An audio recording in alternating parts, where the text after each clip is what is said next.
Good evening, everyone. Welcome to Child's Gallery webinar discussion with the highly acclaimed art dealer Susan Teller, also a very good friend of mine and the gallery.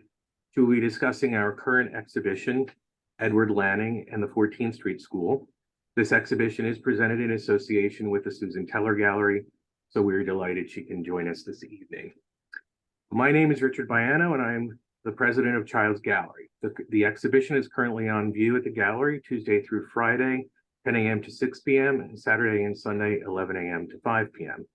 We are open to the public. No appointment is necessary. And I would like to mention that you can visit us, both the Susan Teller Gallery and Child's Gallery, at the International Fine Print Dealers Fine Art Print Fair in New York City at the Jacob Javits Convention Center, which runs next Thursday through Sunday.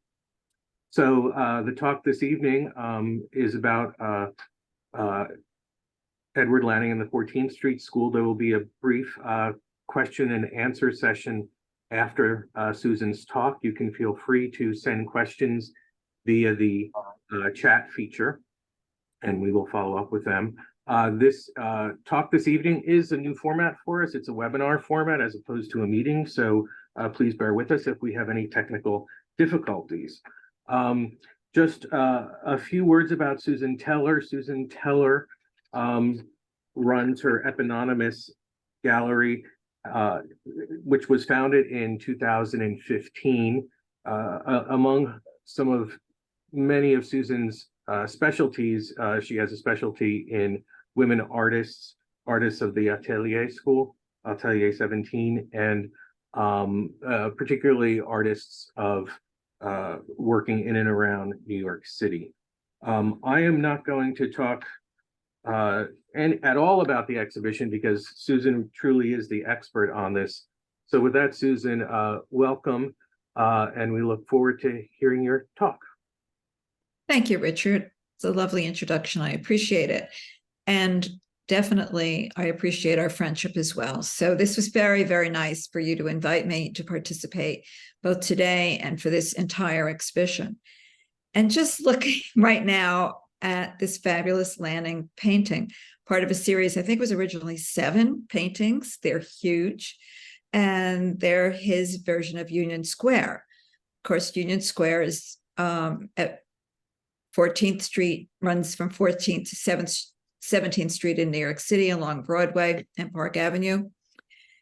And this is George Washington's equestrian portrait. It's still there. It still faces 14th Street. And it's really so exciting to see it because the fires speak to protest and demonstrations that recalls the day it was made, but they also recall our present moment. And I think that's what's very exciting to us, that the square has lived through many variations and lives and continues to this day. Lanning, I'm sorry. I was just going to go to show an image of the exhibition. Mm-hmm. Yeah, the 3 of Union Square are on the left, the 3 verticals. And Lanning, of course, is key to everything.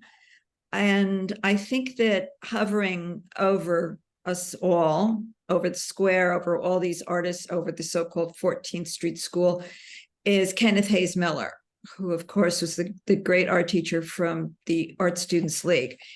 He had come from an upstate community that was supposed to be an idyllic haven, and his family left. He reestablished himself in New York City, and he became the anchor at 14th Street. And Lanning, of course, was one of his great proteges. It's incredible to me that in the 1930s, Lanning was making the murals at the 42nd Street Library. It's a huge, gigantic mural series, and yet he still manages to produce so much more work. That's remarkable in itself, and it's also meaningful and touching, really, I think. And I think if I remember correctly, we're going to end on another Lanning painting. So I think if we want to go further into the show. Yeah, there's a Kenneth Hays Miller on the right, and it's everything that we want to know about the 14th Street School. A Renaissance hero reinvented for the 30s. She's middle class, she's confident, she's comfortable, and she was the if she was a shopper on 14th Street, she had all her possessions, all her wits about her. So it's wonderful to see the Miller there. Oh, gosh, there's so many things in this picture. The 14th Street School, of course, under Miller and with Lanning, picks up people like Reginald Marsh, the Sawyer brothers, Minna Citron, and Isabel Bishop. And if I'm looking correctly, that's an Isabel Bishop on the far upper left corner. The Encounter, is that what that is? With a Reginald Marsh underneath it. It's hard to put ourselves back into what life was like, but at one point, Kenneth Hays Miller, Isabel Bishop, and Reginald Marsh, I said 1 point, I meant 2 points. They head off to Europe as a little threesome, and they tour Europe together. Nothing got by them. Everything was so important to them, every art historical movement, but of course it was the Renaissance that they all wanted to study. And those are Lannings that are just, they're breathtaking.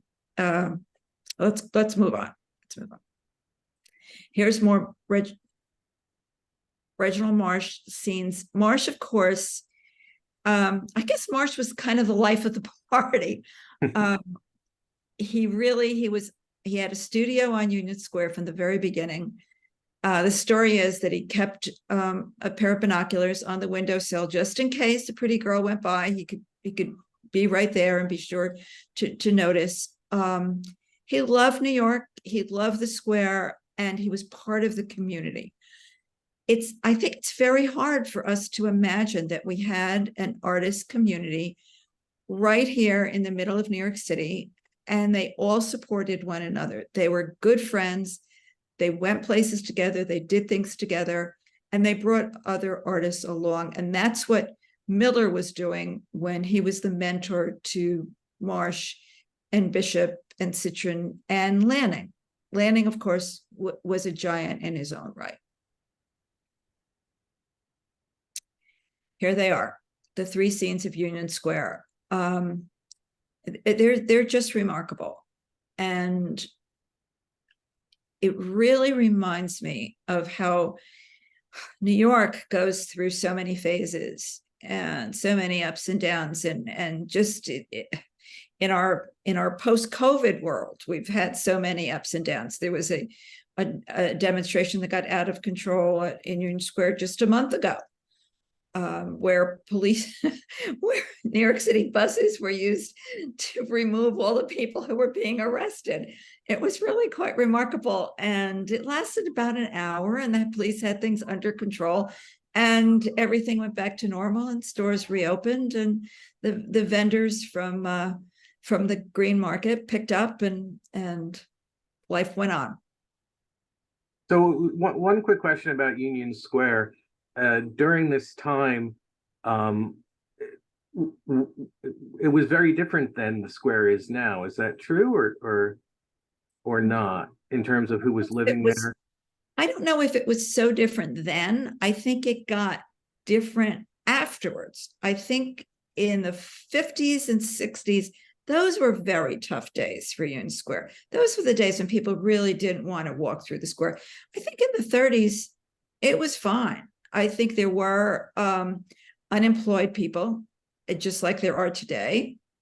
I think that earlier it had been, it was a scene of recruiting for World War I.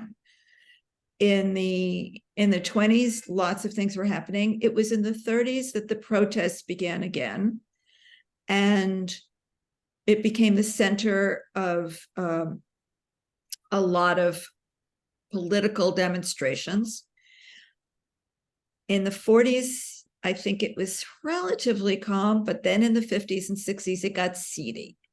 and it had to be brought back in the, I'm going to say the late 60s. By the early 70s, it was on its way to big changes. And of course, the year that it's a sad year for us all, 1975 was the year Klein's closed. And that was really sad. Klein's, of course, was the department store that was for a bargain hunter's heaven. And it was on the square, meaning you got a square deal, but also it was on Union Square. It closed in 1975, and it was really the change, the moment of so much change for New York City, because everything got, well, we can use the word gentrified. It got organized. It got neat and clean. So now Zeckendorf Towers, where in fact the artist Blanche Graham lived for many years, that's now in fact there's a hospital there too. So that's what replaced Klein's. But I have to say, there's still a few seedy stores. If you really work hard, you can find a few good stores.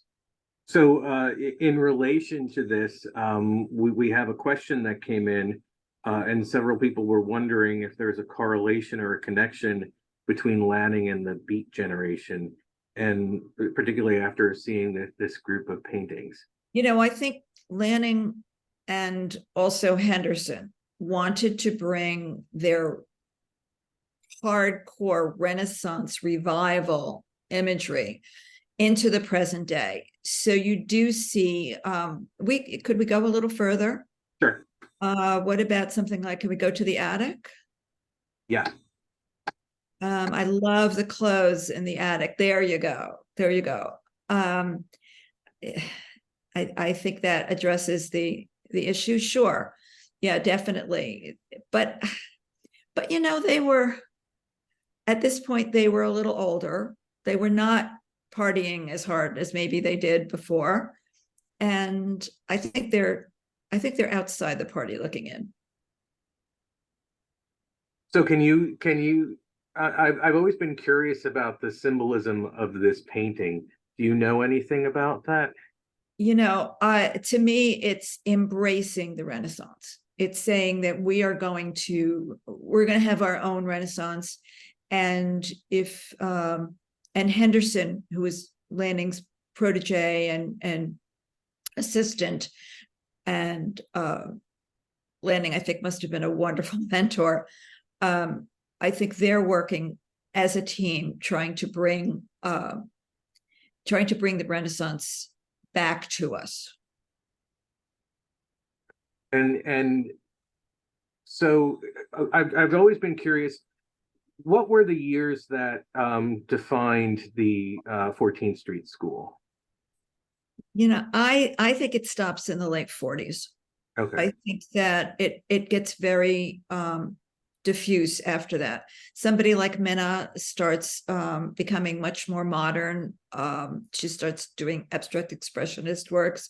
She starts being experimental. She was always a little bit ahead of the other people of the group, but eventually Isabel is working in an almost abstract way. So the concentration on the figure, on the characters of 14th Street and of Union Square become less and less the subject.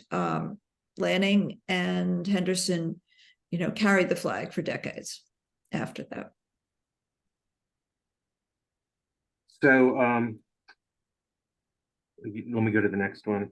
Did I confuse the issue there? No, Okay. no, not at all. There's a question that comes in, which I was wondering if you could just talk about the relation to the Art Students League at this time.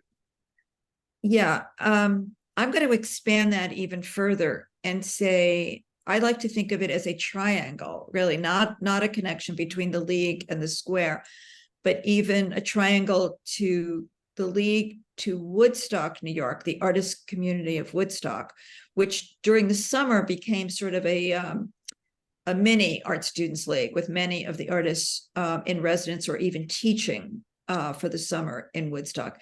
And then the league, and the overlap is quite enormous. Of course, the key one naturally is Miller, but Marsh is in every place. Isabel, I think, is in every place. And it allowed, the Art Students League allowed for clear definition of roles. When you get to Woodstock and you get to Union Square, those roles could be looser, less defined. When Kenneth Hays Miller had his open house Wednesday afternoons, week after week after week, artists were not just his students, but his friends and his proteges, and a combination of things. At the league, there was a clear artist student teacher relationship.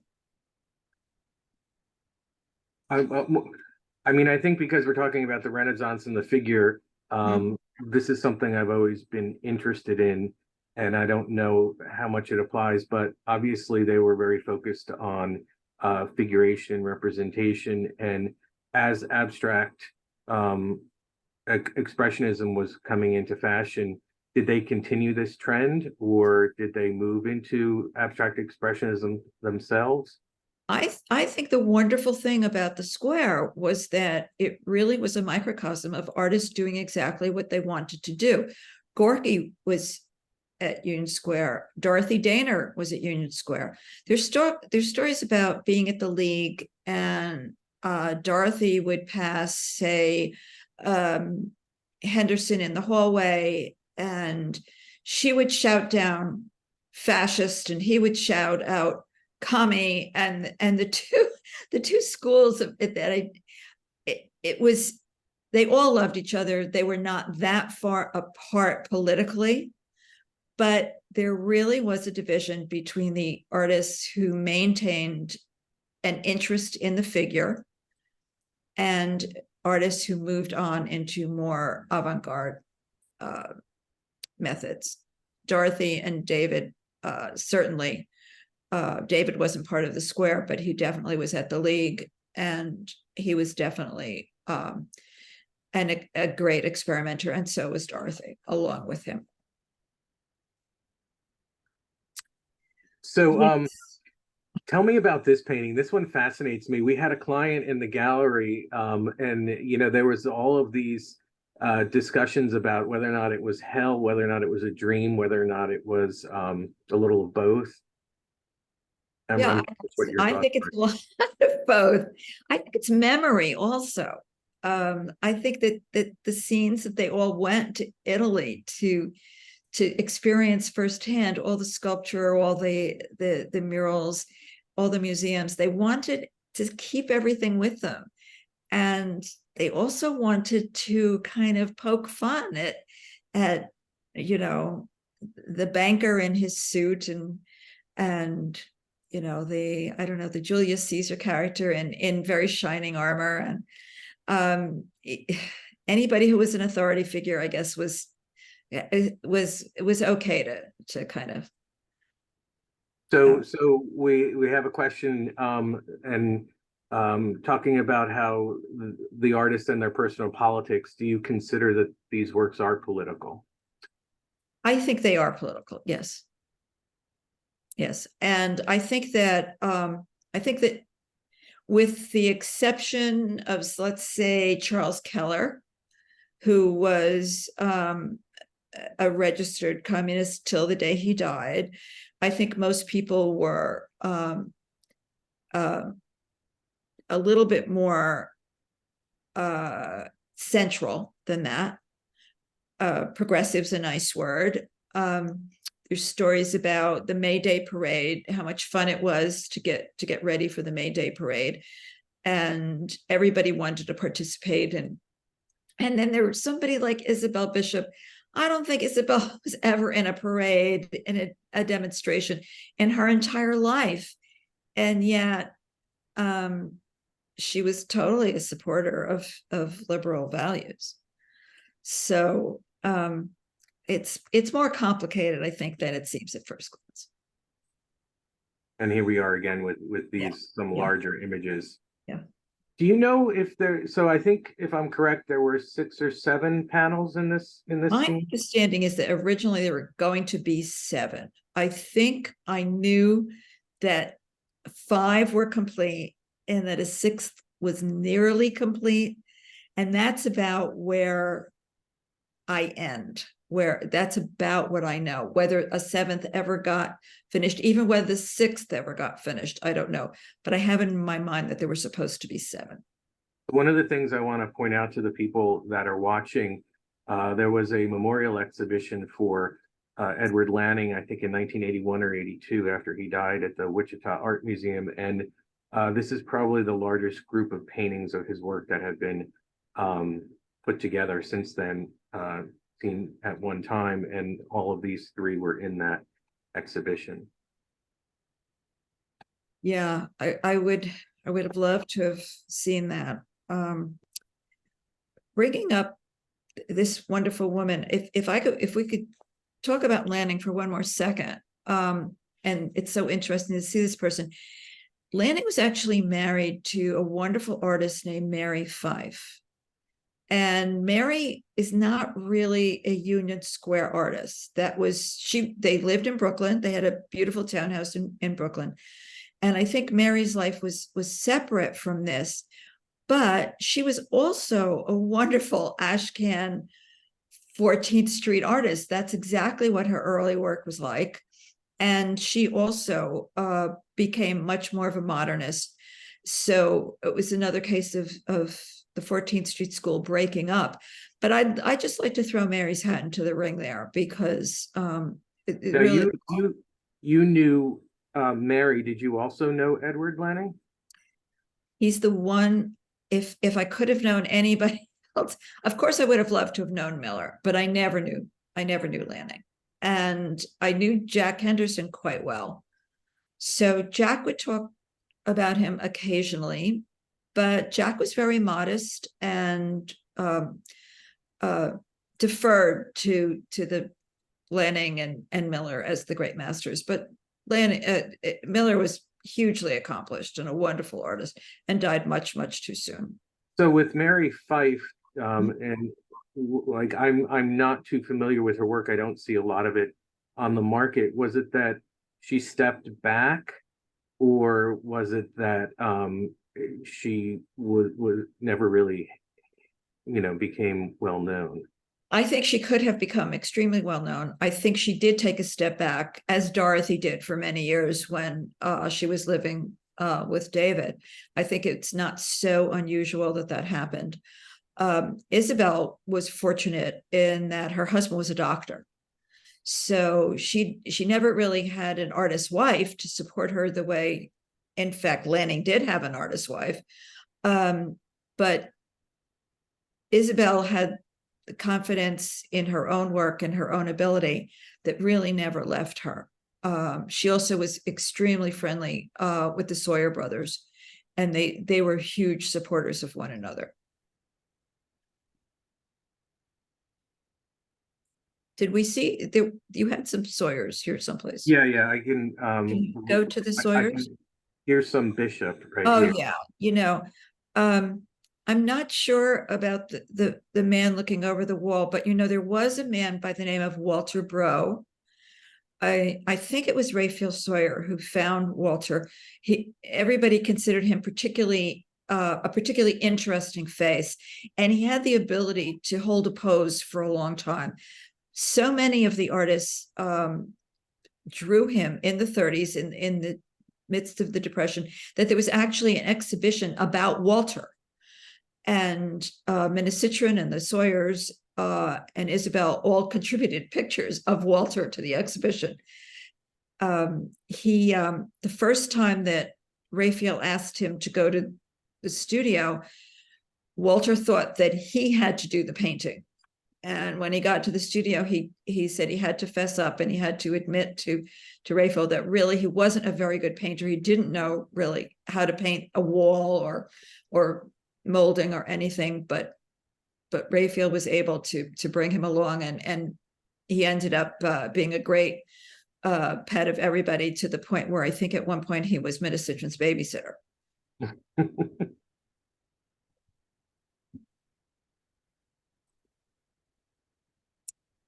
Yeah, looking at these, there's just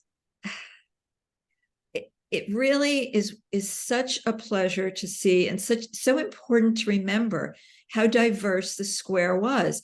I mean, there was Union Square has a history of having had theaters and music halls around it. So this is very much in that tradition. But Don Freeman made the theater his own private subject matter. And it benefited everybody. Everybody, was crazy about these. And the artists were so pleased to have this kind of departure in their midst. It was really it's so nice to see this. I mean, you really can see the influence of the Renaissance in a painting like this. Absolutely. It's almost like a fresco. Yeah. And the costumes are wonderful. Now, I hope you're not implying that there was drinking on the square, because I'd Never. No, not at all. We couldn't have that. Some more of the marshes. Yeah. Yeah. I think too, here we go with the source. I think that when we're talking about the artists of the square, and looking at those marshes and now at these figures, these are not generalized or imagined scenes. Marsh is doing specific buildings, specific skylines, specific views. Sawyer is painting specific models. And I think that's very much of the period. And I think when you consider what's going to come in the 50s and the 60s, how the world is going to change, I think it's important to remember that these are so clear. Raphael felt like he was so privileged to live and work in the time that he did. And he talked to me about wrapping up the day as an artist in Union Square, what the life was like. He certainly did not live in his studio. There were people like, I think Howard Down lived in his studio. Other people did live in their studios, although technically you weren't supposed to, of course. But Raphael talked about that you'd work in the studio during the day, and you'd have a particular project or a particular model coming in, and then you'd wrap up, and then you would go and pick up your friends, and you'd try to go to the person who had something important coming up. Maybe they were having an exhibition come up, or maybe they had a commission, maybe they had a mural that was going to be installed someplace. You'd kind of make your way around the square with your crew until you got to the person for whom that particular week or day was important, and you'd go and support them. And presumably you'd also put your 2 cents in. You're going to leave that square, that skirt is going to be pink. Are you sure that's the right color for that? Everybody would chime in, and these artists, of course, were young in the days we're talking about, but not everyone was so young, and not everyone was of the same ilk. Certainly there were many different social classes represented here. Raphael talked about how fortunate they all were, and he actually felt so sorry for the artists we were having this conversation probably in the 1970s, where New York City artists were spread out all over. There didn't seem to be a special location for them anymore. Okay, people would talk about an artist's street in Brooklyn or somebody on the Lower East Side, but Raphael was reminded always that it was very special for them to have that community in Union Square. So who were these artists painting for? Who was their audience? I think they considered each other their audience. There were a few galleries that showed. Midtown Galleries certainly showed them. In fact, you could pay to be on the wall. I think it was $5. And that's true. Yeah. That's really interesting. That's still going on. Yeah. And Isabel Bishop, of course, famously sold a painting to the Metropolitan, I think in 1935, when she was probably 31 or 30. She was in her mid-30s. And she said she plucked up her courage and she went in and she talked to Mr. Gruskin and said that she didn't think she should have to pay the $5 anymore. It wasn't the money. She could afford the $5. She just felt that it was a matter of principle that she shouldn't have to pay the $5.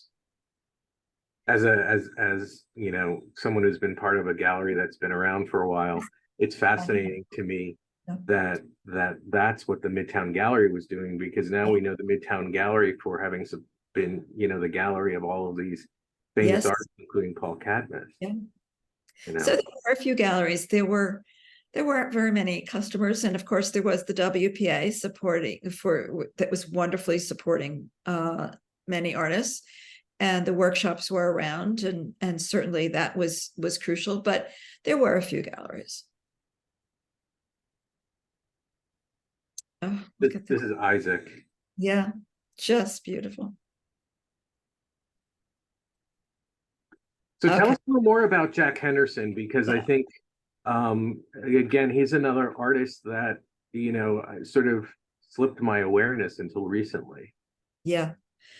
Jack was really wonderful. And he's one of the people, the building, I'm going to say 30 East 14th Street. It's, you know, where University Place is, it's that where University meets 14th Street. It was, there were a lot of artists in that building. That was one of the two most popular for artist studios, and they would change. You know, at one point, I think I'm trying to say that Harry Sternberg moved in with Charles Keller, and then Keller left, and Harry continued the studio until he left for the West Coast, I think in the mid 1960s, 66, 67, something like that. Jack had a smaller studio in that building, and these were old warehouses. This building goes back to the Civil War era, so the spaces were huge. The floors were very, very tall, so you had these enormous staircases that led up to the floors, and then they were subdivided, and you could add on. So at some point, Jack added on and got a bigger studio, and really continued to maintain that studio until he died. So, and as I say, he died in his 60s, so it was much too young, and we missed him, still miss him terribly. But I think he's following that Kenneth Hays Miller view of bringing these wonderful Renaissance characters right into the present day. And I remember transporting the circus, the central one. That leotard has something like 37 layers of paint. It's supposed to look like velvet. And I think there's enough paint on there that it got built up, so it actually started to represent velvet and have that. It really does look like velvet. Really, it was amazing. And I remember Jack's partner, Jack, reminding me over and over and over to be so careful with that, because it is so precious. So you just said something which is actually a question that I legitimately have here. You said Jack's partner, Jack. So someone had asked if any of these artists outwardly identified as LGBTQ. Oh yeah, there's no question that Jack Henderson definitely, and his partner Jack, they were both wonderful. They were just lovely. I don't know the relationship between Edward Lanning and Mary Fife. Mary was certainly beloved by the entire group. Isabel once told me that when Isabel was quite elderly and even quite ill, she found the strength to call Mary Fife every day. And I said, Isabel, I'm not sure that Mary knows that you're calling anymore. And she said, it doesn't matter. I've got to call Mary every day. So the loyalty went way, way beyond what anybody could have interfered with. There was fierce friendships and associations that you weren't going to ever disrupt. And if I'm correct, did Jack worked with Edward on the murals at the New York Public Yes, Library? yes.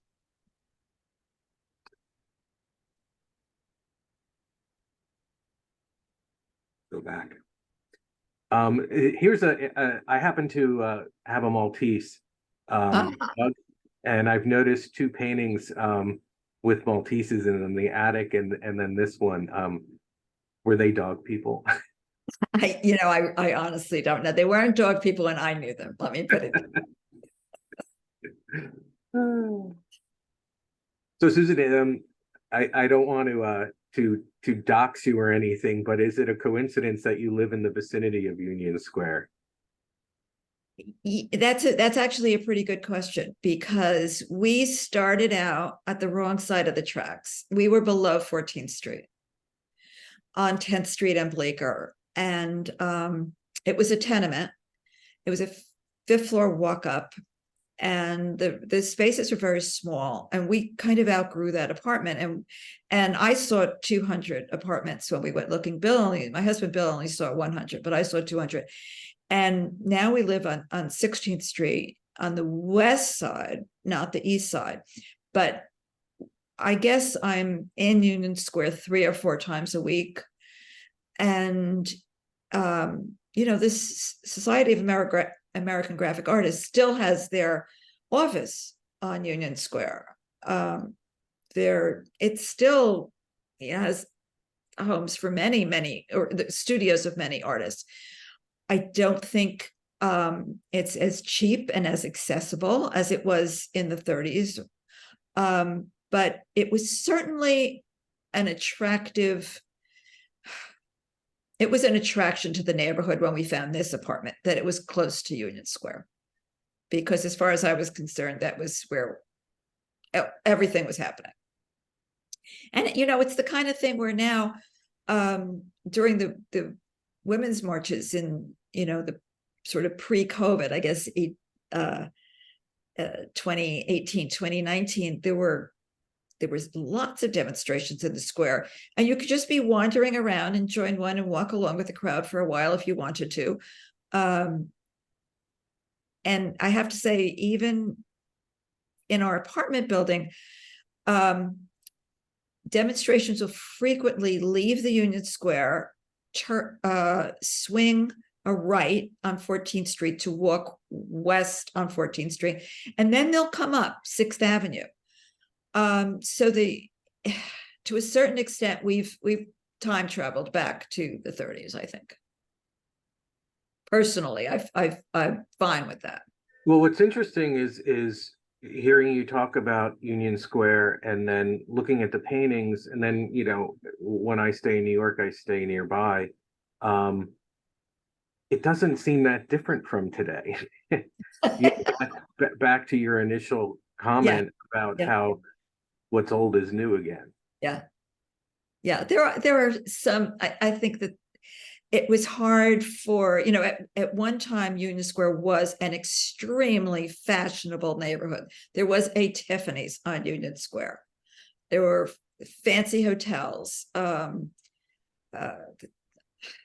Gainsbourg, I think, was one of the fancy hotels. There was the theater was, and the music was first class.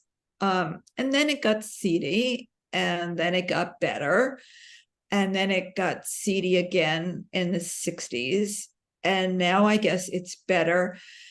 I guess it's hard to reconcile the amounts of money that go up and down. Sometimes that's very interesting, and we have to pay attention to that, because some of the new buildings on Union Square are really quite extravagant, let's say. So what would be an area in New York City now that was similar to during their time? Would it be the East Village? Would it be Lower East Side? I would think there's still, of course, we'd have to kind of scoop away the huge number of art galleries that are occupying the Lower East Side now. If we could scoop them up and just momentarily think of the neighborhood without them, that would come a little closer maybe. But a lot of those galleries are first floor, 1 or 2 person shops. small. Not everything has to be gigantic. And the owners are still there. So it's still a small city business to a certain extent. And I think that the Lower East Side, which is really quite enormous, is also diverse enough to come close to the square in feeling. Yeah, I guess that would be the closest thing. So I didn't give as much background in your own career as I had intended initially, and I'd like to ask you a little bit about your earlier career and how it was that you came to meet these artists. Yeah. Well, I was raised at Associated American Artists, and I was there from 1973 to 1988. And that's when we actually opened. We opened Susan Teller Gallery in Soho in 1988. In the process, Sylvan Cole was a giant and such a wonderful dealer and such a great person to work with.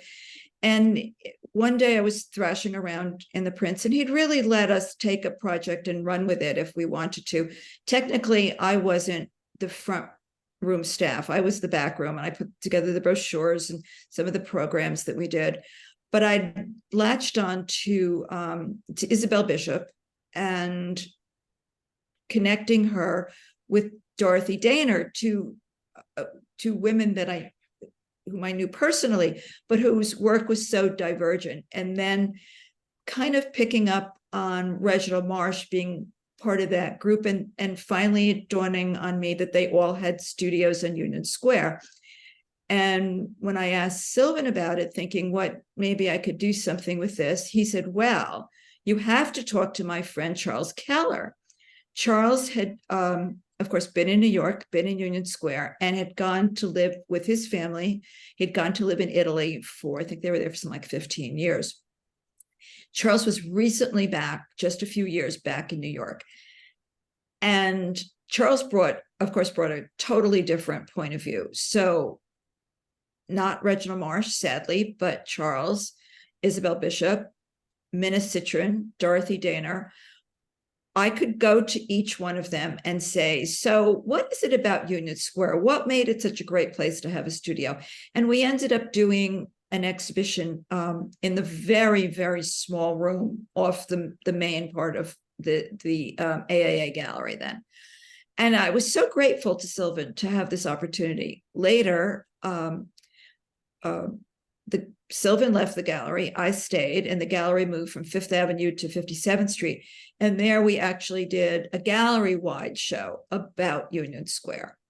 And that was really terrific. That was just wonderful. And was this the first time that they were being looked back on as being notable?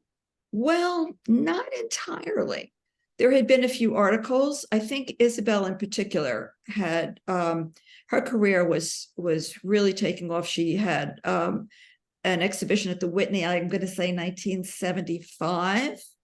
And of course, still had her studio on Union Square. So I think the square was coming in for a revival, and people were looking at artists like Isabel, who maybe had gotten overlooked for a while in the 50s and 60s. So I think that I don't think I was the only one.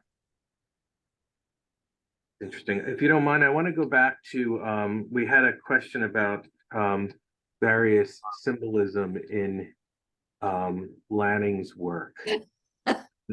I think this one is just so rich to talk about some of that. Really. Yeah, I mean, it's fascinating to me what was going on in his head. Yeah. A lot was going on. The Union Square pictures, were they, was that representing a particular event? Or do you know? I don't associate with a particular event. I do think that he was picking up on the history of the square, but I also think his I don't want to say autobiographical, because I don't want to put that onto these, but I do think he's looking back over the history of the square and his own career. Did he use any literary references that you know of? No, I don't know. So if you had to pick one favorite work, what in the exhibition, which one would it be? Well, it's wonderful to say the poet because I've lived with that one myself. But honestly, the George Washington, the equestrian statue of George Washington, which is so many artists love that. I, that view, that side view that you really only get when you kind of hang around the square for a while. Um, you have to come from the east side along 14th Street to see it that way. It takes my breath away. Well, it's interesting because I have to like really search my memory to locate that sculpture in the park. You know, Front and center. It's front yeah. and center. Let's just say it faces Whole Foods, okay? But parallel to, in line with it, I shouldn't say parallel, in line with it, that's 14th Street, except it's maybe 100 feet back from the street. If you went through the square towards the north and you got as far as 16th Street, there's Abraham Lincoln lined up with George Washington. And the square has an abolitionist history to it. So I mean, if we do have wonderful things to be proud of there, and for all of us, we'll find something to admire in Union Square, I think. So do you think in my opinion, Edward Lanning is one of these artists that's off of most people's radar. And I guess my question is, do you think it's because he spent so much time working on murals, and that a lot of his easel pictures, weren't, they weren't that, there's not that many of them. Well, I think also a lot of them are big. Yeah. And they're not all that easy to approach. Even, it kind of takes several people to hang one of these pictures. I mean, as you probably have learned by now. Yeah. I think that along with teaching, mural projects probably are difficult for an artist. They want this gigantic project. They want the kind of the satisfaction of seeing something huge from beginning to end. And of course, Lanning did several huge projects. So yes, it did sap the energy and did take away from easel painting, let's say. And if I'm correct, he also did the murals at Ellis Island. I don't know that. I honestly don't know that. I think so. I could be mistaken, but I think so. Yeah. They no longer exist. It was in the dining hall, I think. Okay. I mean, I think it would make sense. Yeah. And of course, there's the Carrie Nation series. I mean, he was great at this huge view, but definitely just think of the studies that went into any one of the three of these. It was huge. Yeah. For without being in the gallery, I think people, should look at the size, because these paintings are big. I mean, they're like 6 to 7 feet. Mm-hmm. So they're quite spectacular. Actually, I'll go back to just give you a sense. I mean, the wall is, let's see, what did you do? Yeah, that's great. That's a great shot. That's wonderful. Yeah. So I mentioned that we have our bulletin coming out, and I mentioned that Edward Lanning has been a sort of personal passion project of mine since I came to the gallery almost 20 years ago. So on the right, underneath the large green painting, is a painting called The Parking Lot, which I bought from a friend of mine who is a collector. And I think it's a spectacular painting. And it was that, I think every person that sells art has a work of art that leads to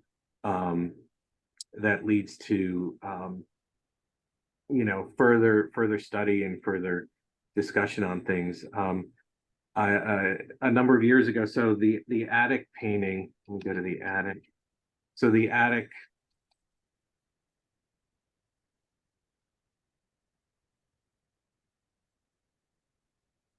there we go. This painting was in the gallery. This painting was in the gallery when I came here, I guess in the early 2000s. And at one point, Susan, if you recall, I acquired the study drawing for this. Yeah. And that was probably, I think it was one of the best drawings that I owned. And you know, as a dealer, sometimes you have to sell things you don't want to. And I don't know if I told you this, but when the marathon bombing happened, I had never planned on selling that painting, but it was a bad time here, and someone offered to buy it, and well, I did it, and that's kind of partially how we got through the bombing. So, you know, I hope whoever has that painting, that drawing, is enjoying it. I think that it's almost, this material has almost like a cult like following. I think you get it or you don't. The collectors I've worked with who appreciated this often have several. And they want to know who the friends are. They want to know the protege mentor relationships. They want to know the Art Students League teachers. It definitely lends itself to those associations, I have to say. And that was a beautiful, beautiful drawing. So it also, I thought you were going to say it was one thing you took out of to protect it during the. Well, I think everyone thinks of, you know, what's the one work of art that they would save. Yeah, that might have been one, but I think the parking lot is one that I put it had POR on it, which is my designation for when I don't want to sell something. But I was just corrected by someone that these paintings are big, but not too big for your home or office. Well, you know, they will fit. The thing is, there's not only, okay, this is 52 inches. I mean, that's only that's not even 5 feet. Exactly. Right? I mean, that is not gigantic, but the impact is so extraordinary. I mean, well, it's exciting to see people come in off of Newbury Street and walk around, because you really are kind of enveloped in this, you know, being put back in time. Absolutely. You know, and there's, you know, all these studio buildings on 14th Street, they were all ancient. You know, they're really not World War I. They were Civil War era buildings to a large extent. And there were often fires. And one, you know, I think it was Charles Keller, you know, who told me they actually used to feel sorry for the landlords, because the landlord, sorry, this is siren going by.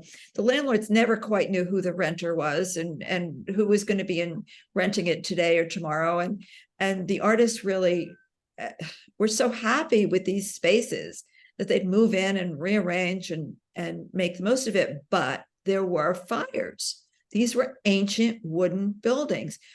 And when the fire department showed up and there was a threat of a fire, the story was that you'd see artists flocking out of the building, carrying everything they could get their hands on, what in theory was their favorite painting. But the point was made to me that the favorite was also the most recent. So depending on the era, it could be a 30s painting, a 40s painting, a 50s painting, because they stayed forever. And just think how precious these paintings were to those artists. To know that you're making this picture in a 100-year-old building, I mean, it's staggering. So they really are great treasures.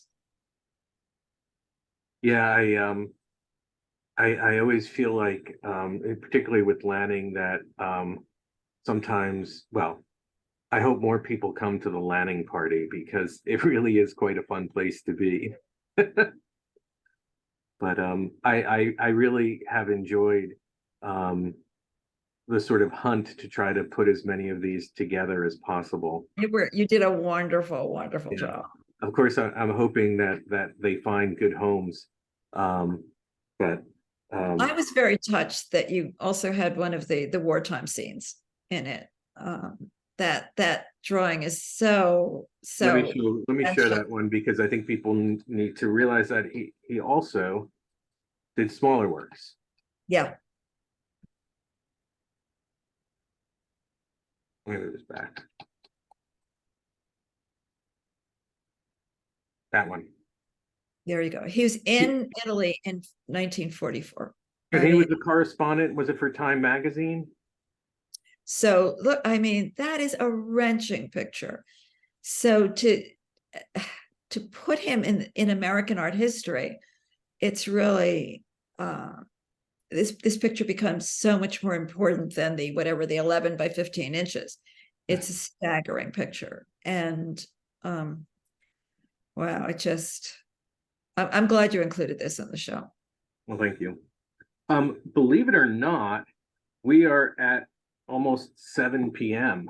Oh, sorry. I know we're No, supposed to have time for no reason to do that. I've been sort of feeding the comments and questions in as we've been chatting. So I've been getting many kinds of texts from people and things. I do want to say I because this is a new format, I'm not entirely sure if we'll get kicked out at 7. Okay.